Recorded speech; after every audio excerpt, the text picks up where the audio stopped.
What can I say about Silent Hill Ascension that tells you all you need to know without actually telling you too much? Well, there's not much of a need for me to say anything because the developers themselves do a wonderful job of demonstrating this through one of their previous live streams.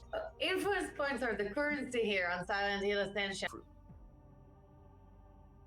It's almost as if this product is being exhibited to the world by developers who have no idea what they're trying to produce or how to properly present it to the world without coming off as annoying, cringeworthy, unprepared, or simply a bad overlay display for the game. The story follows a select few characters. It starts abruptly and is easy to dismiss because the characters are all lifeless and unappealing, but the entire story is controlled by the community's ability to execute these on-screen QuickTime events to manage their characters' determination or hope or whatever it is and chances of their survival, while also spending points earned by watching this live stream and of course by purchasing in-game features such as packages and the season passes, which offers nothing of worth. Silent Hill Ascension is not a game. It is a poorly interactive live stream with cutscenes and QuickTime events that are really unstable and not at all possible to pull off most of the time because you're always at a disadvantage, while also having half of the community failing on you as well. It's also worth noting that I stayed up until 1 o'clock in the morning to even engage with the actual playable interactive gameplay during the live stream, which started with 2 members of the team,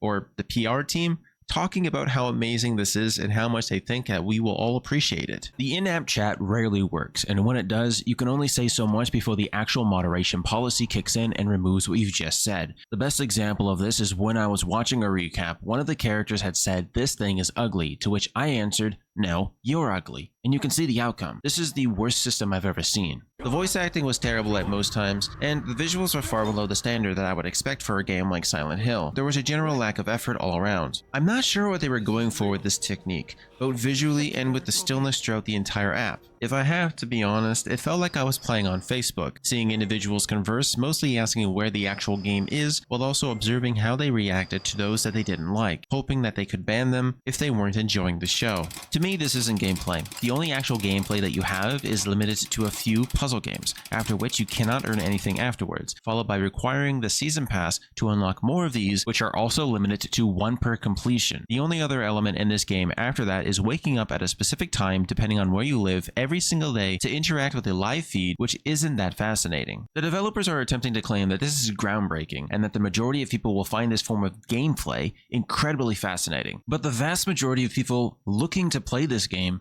want a true Silent Hill experience like in the previous titles, which tends to perplex everyone except for indie developers when it comes to implementation. Not a series of events that appear on screen obstructed by unpleasant faults, visual UI displays, and, of course, all of the subtlety of a brick to the face. If you want a genuine Silent Hill experience, go ahead and check out Tormented Souls.